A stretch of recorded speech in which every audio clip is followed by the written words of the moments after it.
Bonjour. Tout d'abord, je vous présente mes meilleurs vœux vraiment les plus sincères pour une excellente année 2021. Comme il est de coutume de le dire, je vous souhaite l'argent, l'amour, le bonheur et bien sûr, avant tout, la santé. Et à cela, je vais ajouter la liberté. Vous aurez donc compris que je ne fais pas partie du gouvernement.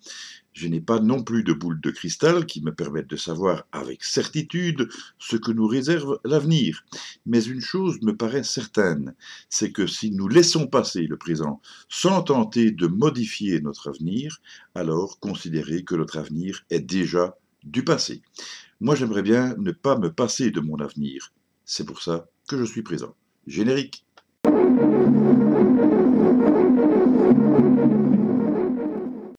Je vous l'ai déjà dit, la situation devient de plus en plus surréaliste. L'anticipation de 1984 est déjà dépassée, doublée et même triplée par le meilleur des mondes qui s'annonce on ne peut plus relatif.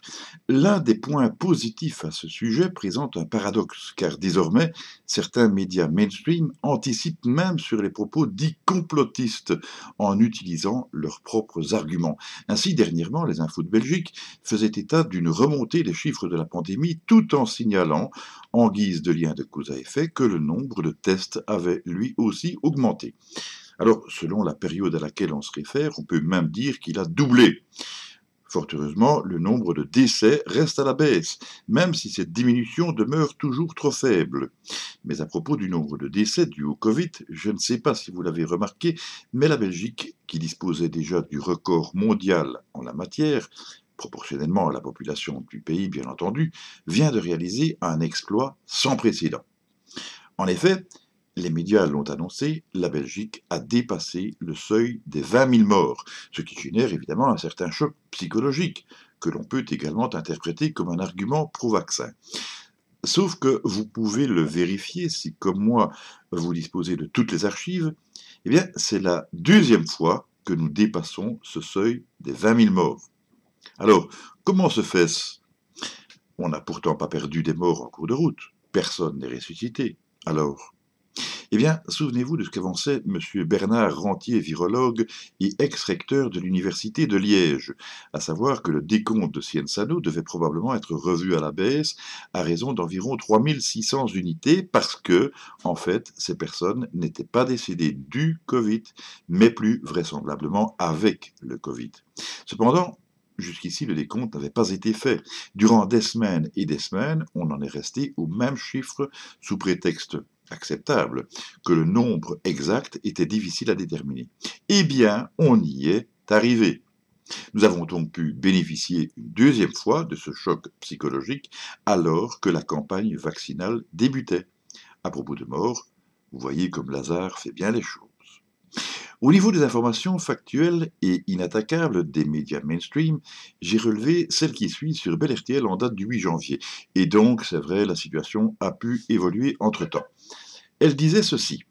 Le KV Ostend, c'est l'abréviation de Koninklijk Voetbal Club Ostend, en néerlandais, ce qui signifie Royal Football Club d'Ostende, a été touché par le coronavirus. Le club de football déplore un test positif parmi ses joueurs. Le joueur est asymptomatique.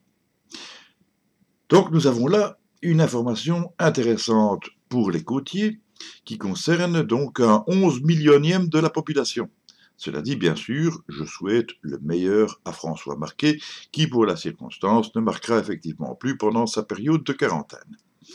Puisque nous sommes à la côte, on dispose d'une transition rêvée avec nos voisins d'outre-Manche, car il y a beaucoup question de l'explosion de ce nouveau variant du virus particulièrement contagieux, lequel en plus semble connaître son alter ego en Afrique, et peut-être pas seulement, c'est inquiétant.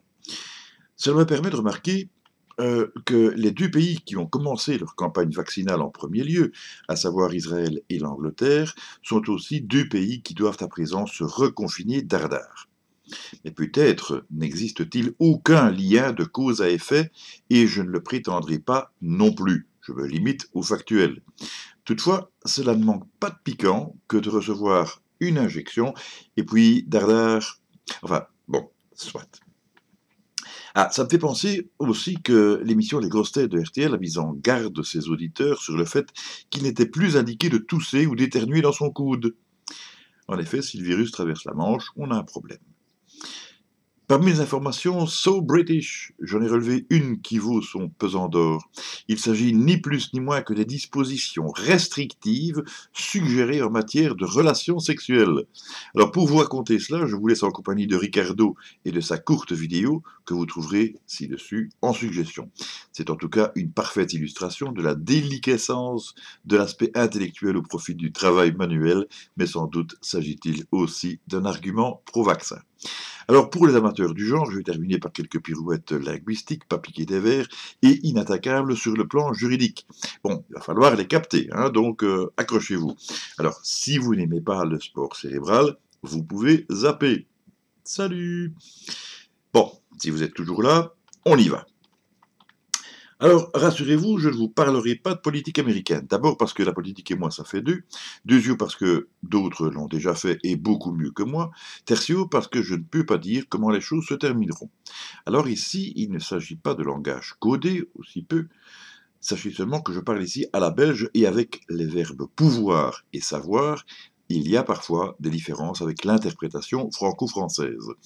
En effet, chez nous en Belgique, donc, si l'on dit par exemple je ne peux pas, cela veut généralement dire que l'on ne dispose pas de la permission ou que l'on ne se la donne pas. Si l'on dit je ne sais pas, cela peut vouloir dire qu'on l'ignore, on ne connaît pas, on ne dispose pas du savoir requis ou que l'on ne dispose pas des moyens de le faire. Ainsi, je dirais je peux traverser la Manche, mais je ne sais pas le faire. Remarquez que je n'ai jamais essayé non plus, hein. En belge, cela voudrait dire que j'ai la permission de traverser la Manche. Cela ne m'est pas interdit. Par contre, il y a toutes les chances pour que je n'y arrive pas. Par exemple, parce que ma condition physique ne me le permettrait pas. Vous voyez? Bon, en français de France, par contre, cela voudrait dire que j'aurais la possibilité, physiquement, de traverser la Manche. J'ai oublié de signaler à la nage et en temps normal, donc moins froid aussi, hein, bon. Et le reste ne voudrait rien dire du tout. Alors, tout ça pour dire quoi finalement? Est-ce que je parlerais pour ne rien dire? Eh bien, en fait, non, et c'est là que réside l'astuce. Ce que j'ai voulu dire, c'est que si je pouvais vous le dire, ce qui est bien le cas, mais allez savoir si je vous le dis en français ou en belge, je n'en verrais pas l'opportunité sur le plan stratégique, et que si j'en avais la permission, eh bien de toute façon, on me la retirerait.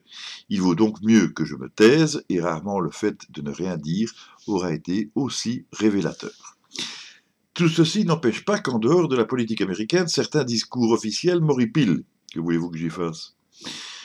Vous voulez un exemple? Alors voilà. Le nombre de personnes réticentes au vaccin est assez élevé. C'est préoccupant dans la mesure où l'on considère la crise sanitaire que nous vivons actuellement et le fait qu'il faudrait que 70% de la population soit vaccinée pour prétendre à une immunité collective. Vous voyez, 70, ça, c'est à la française, 70, ce serait à la belge. Par ailleurs, les vaccins ont été élaborés en un temps record, et il est donc normal que l'on poursuive l'effort dans la même optique de célérité. Bon, or donc, vu le timing en question, il est évidemment impossible de déterminer quels pourraient être les effets secondaires à long terme. À défaut de l'avoir fait jusqu'ici, autant disposer d'un échantillon réellement représentatif, ce qui permet d'obtenir une étude scientifiquement valable. Alors, dans le contexte actuel d'abondance d'informations contradictoires, si l'on reprend les choses depuis le début, on s'aperçoit que quand on y pense, si on sait ce qu'il faut faire, c'est surtout grâce à ce que l'on nous dit de ne pas faire. C'est tout de même assez ennuyeux parce que l'une des premières choses que les autorités nous ont dit de faire, c'était de ne rien faire, et ces mêmes autorités ont d'ailleurs donné l'exemple. Ensuite, elles nous ont dit que nous devions nous apprêter à croiser le fer. Oui, c'est une façon très ancienne de dire partir en guerre. Et qui dit guerre dit mort, il n'y a guère de guerre sans mort. Puisque l'ennemi c'est le virus, il est donc logique que l'on accélère l'administration à la population, aussi bien aux femmes malades qu'aux mâles sains. Et enfin, sans plus aucun rapport, mais sur le plan diététique, il faut savoir que les petits pois de la marque sont à éviter, même si l'on peut aussi considérer que les petits pois désaltèrent. Et parce qu'ils contiennent des particules lipidiques, c'est-à-dire graisseuses, si l'on veut faire dans la vulgarisation. Ceci n'est donc pas compatible avec un régime amaigrissant, et la moralité, c'est que pour perdre du poids, il faut éviter les petits pois. Voilà, c'est sur cette profonde réflexion philosophique que je vais vous laisser en vous souhaitant plein de bonnes choses, en vous donnant rendez-vous à la prochaine vidéo, s'il y en a une, parce que sait-on jamais, mais ça ne m'empêche pas de vous souhaiter le meilleur. Faites attention à vous. Vous savez que je ne lâcherai pas le morceau de toute façon. Alors bye bye, à la prochaine. Salut!